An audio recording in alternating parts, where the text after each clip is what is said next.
What's up, Infected? It's Wolf with Quarantine, and this is Kickstart Your Week.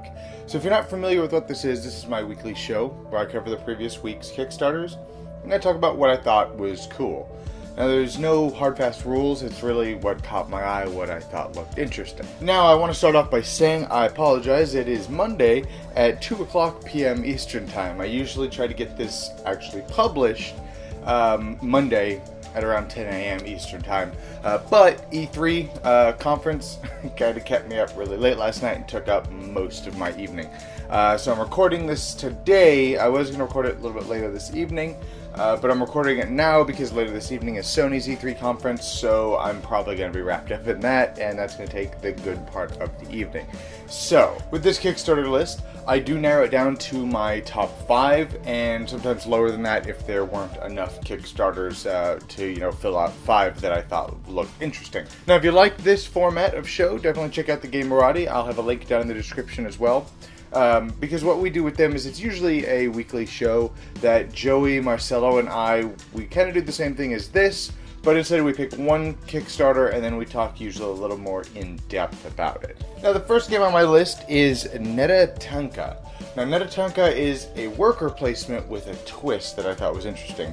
So it's standard worker placement. You're putting out these people out on the map, and once everybody's put their people out, then you activate all the stuff just in case, I guess, people or effects allow you to move people or stuff like that. So you put all your workers out. Once everybody's got their workers out, then in player order, you take back all of your people and do the actions. And this is where a core mechanic of the game comes from. Because some actions on the board, the example they gave is getting meat. Some actions of the board require prerequisite actions, so one player, I don't think, can actually do, unless they do all 3 actions, they're not able to do, like, say, 2 of the 3 required actions. And the example they give is, for example, in order to get meat, it has to be butchered. The butcher needs a hunted animal carcass from a mammoth. So, for example, if I had all 3, I could just boom, boom, boom, pick up all 3 in the order that I want, and I can hunt the mammoth, butcher the mammoth, and get the meat. Awesome. Or, if the example they gave, if I, say, hunted the mammoth, but then also gained the meat, but you were butchering, then I get to hunt, but I don't get to collect the meat because I went before you weren't able to butcher it. Or again, if like I did one, you did another, and then the person over there did this, but our player orders were in a different turn order, where maybe he activates his first, and then I activate mine, then you activate yours. It's going to screw things up. So I thought that was really interesting. I thought that the mechanic behind having to pay attention to your player order when you're activating your people sounded really, really cool. But then on the whole overall blanket is you're trying to basically become like the chieftain of all of the tribes, because you're like the chief of your tribe, and then you're basically trying to be like effectively the Don of all of the tribes. And by doing that, you have to show you're kind, and you send your people to these actions which give you, I don't remember what they're called, those like basically thank you points. Basically you do those, you get the point to show you're generous, and it's the ones that help everybody, like hunting. That's going to supply meat for everybody to be able to get. The butchering is going to be able to butcher things that everybody's going to be able to get, but collecting meat is not generous. So there just seems to be a lot of stuff going on in the game. I fear that maybe it might be a little overcomplicated, but it doesn't look like it will be. It gives me a very Stone Age, but a little more like a step up from Stone Age, kind of. The next one on my list is Mythic Battles Pantheon 1.5. Now, Mythic Battles has always interested me. Now, it's not a game I have ever gotten or probably will ever get, purely because it's a game that I love. It's a style of game I love, but it's just something I'm never gonna get to the table, ever be able to get to the table. So that's really the only reason why I've never gotten it. But this is a skirmish style game, but on a map. So you have a board on the table, and you have these gods, basically. And the storyline is, basically, Hera got pissed off at Zeus for all of his infidelity, because let's face it, the Greek gods were dicks, and they were all perverts. But Hera basically got pissed off at Zeus, and for all of his infidelity, finally was just fed up with it and releases the Titans. And the Titans beat the shit out of the gods and bring Zeus, basically knocks Zeus down a bunch of pegs because Zeus is super weak. The underworld now is no longer under Zeus's control, so they get out, and then the gods, as a last-ditch effort, basically give the mortal heroes back and gives them their powers again or whatever, and then now it's just this mishmash of just juicy goodness, basically. And that, I thought that the theme was really, really cool. The minis in it look insane, but you're basically moving these dudes around the map in a similar style as a skirmish, except you don't have tape measures like you would like Warhammer 40,000 or Malifaux, which 40,000 isn't a skirmish game, but you get the idea. So like Malifaux or Infinity, where you have measuring tapes and, okay, they move 12 inches, you don't have that.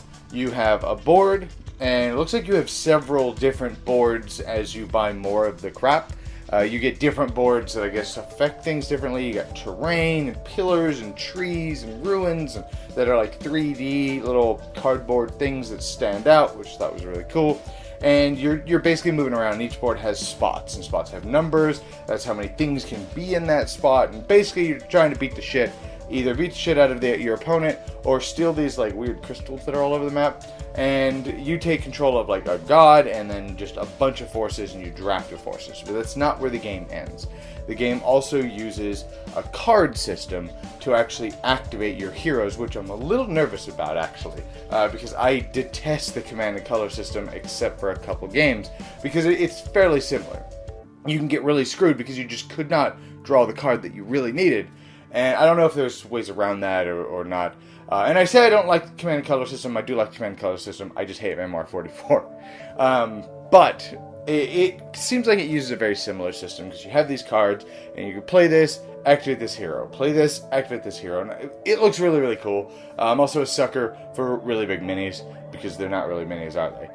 But that's the Mythic Battles Pantheon. This one is folded space board game insert. So if you've been a subscriber to my show, I have a lot of the really expensive broken token inserts and People Realty inserts, and I've made a couple inserts of my own, very terribly might I add, but I like a good insert for a game, because it can cut down setup time, it could cut down some of the fiddliness. I'm trying to think, not Scythe, I can't think off the top of my head, but I have one of the games that it super cuts down, Anachrony, super cuts down on some of the fiddliness, because everything's nice and contained, and it's super nice. And I've paid for every one of mine. I might want to throw it out there. They're not paid anything. I love inserts, so I've had to buy each one of them. They're very expensive. These ones are basically the same thing, but they're foam core, and they have a wide variety of games, one of which I'm personally looking at, and that's actually the Star Wars Rebellion one, because I can't, unless I want to pay a ton of money to Meeple Realty for theirs.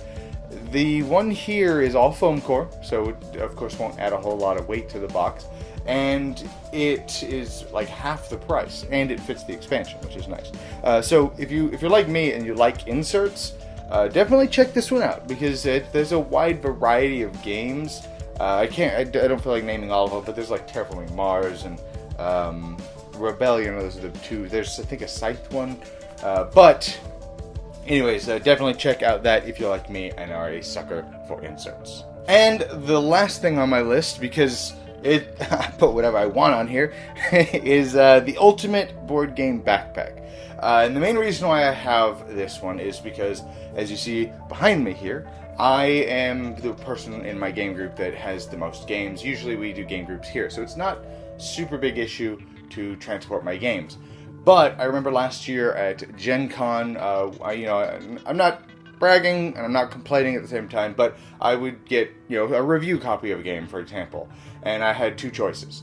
I either could walk all the way back out the car, and we had to park like a mile or two away, and it was like 90-something degrees outside and a bunch of humidity, and it was super hot. It was very unpleasant outside, and I'm also a fat, unhealthy guy, so I did not feel like walking 2 miles down the road and to drop that off in the car and then have to walk back, and I had a lot of things that I wanted to try to see and try to do, and that just took time, and so instead I would have to just carry it around with me.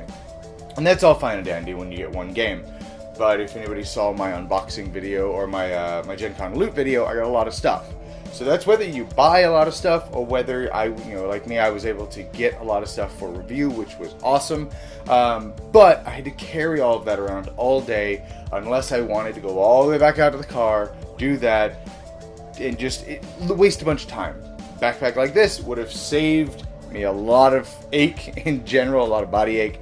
Would have saved me a lot of time, a lot of trouble, and would have been nice. So if you're something like that, or if you are usually going over to other people's houses, or going to a game shop, or anything, and you're going to be transporting your games, this thing can carry, like it shows a picture of one of them, it can carry Gloomhaven and Star Wars Rebellion at the same time. Do you have any idea how much space that is? That is insane. Gloomhaven itself is like this big, it's gigantic friggin' box. It can carry both at the same time and have room for a couple small ones like Coup or what is it, Iron Curtain that I have up there, first one I saw. So if you're like me and looking for a way to be able to carry games, this might be your solution. It looks like it can carry a lot. It looks like it might be a little awkward to be able to carry because it's like a big square backpack.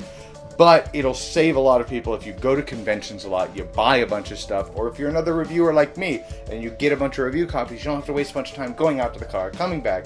That's time you could be interviewing people, time you could be demoing stuff, time you can just be enjoying the convention.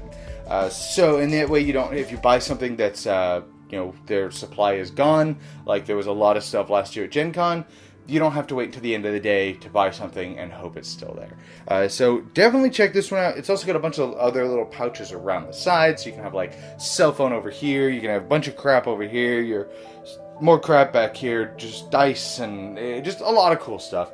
Really, really cool. I've actually been looking for a board game backpack for conventions and stuff like that. Anyways, that is the ultimate board game backpack.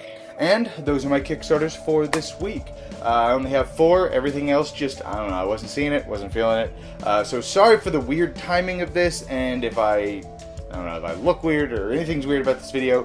Like I said, usually I record this Sunday evening. I get it edited, rendered, and start the upload right before I go to bed, and I just have it scheduled to go out at 10 o'clock on Monday morning. E3 kind of took up all of my time because, as you guys know, I'm a big gamer as well with video games. I review some here when I have the time. So, yeah, that took up a lot of my time. I was going to record later this evening, but I forgot tonight's E3 for Sony. I'm a big Sony fanboy. Hell, Microsoft's E3, I might be buying an Xbone. So, I don't know. There's a really good E3, so let me know what you thought about E3 as well. Let me know if you want me to review E3 for this year. I don't know. I see a lot of people, a lot of YouTube personalities do that. But I know what some of you guys are probably waiting for is my arbitrary Kickstart Your Week award. So, what am I going to give this to? Am I going to give it to stuff that's not actually board games? Or am I going to give it to one of the board games? Well, I strongly debated on giving it to the Ultimate Backpack because, again, I have a really shitty back. Hurt my back out in the military, and whenever I have to carry a lot of stuff with me, again, if I go to local game shop, I go over to a friend's house because maybe, I don't know, for whatever reason they don't want to leave the house or whatever. For any reason, I'm going to be transporting board games there. I just stack them all up in the trunk and just go. And then I have to carry them all in like this and have a big stack and balancing things, and I'm paranoid I'm going to drop something because Mama didn't raise no bitch. I'm not making 2 trips. So it's a big headache. Something like this would solve that problem. So I was debating on giving it to that, but I didn't feel right giving it to a non-board game. So I was thinking about giving it to the Mythic Battles, but it's a game I'm never going to buy, ever. I'm never going to get it to the table. And it looks awesome. It looks outstanding and incredible, but I'm never going to get the chance to actually get it to the table. I already know that. So my arbitrary Kickstart Your Week this week is going to go to the Aneta Tanka. I'm a big fan of worker placement games to begin with. I thoroughly enjoy them. They're the thought process that needs to go in, knowing that you're placing these, you're not going to be able to get those until you take them back. So, one of my favorite games right over here, Argent Consortium. Really, because it's tense. Placing first sucks because you're vulnerable. You place out your work, you're like, this is what I need.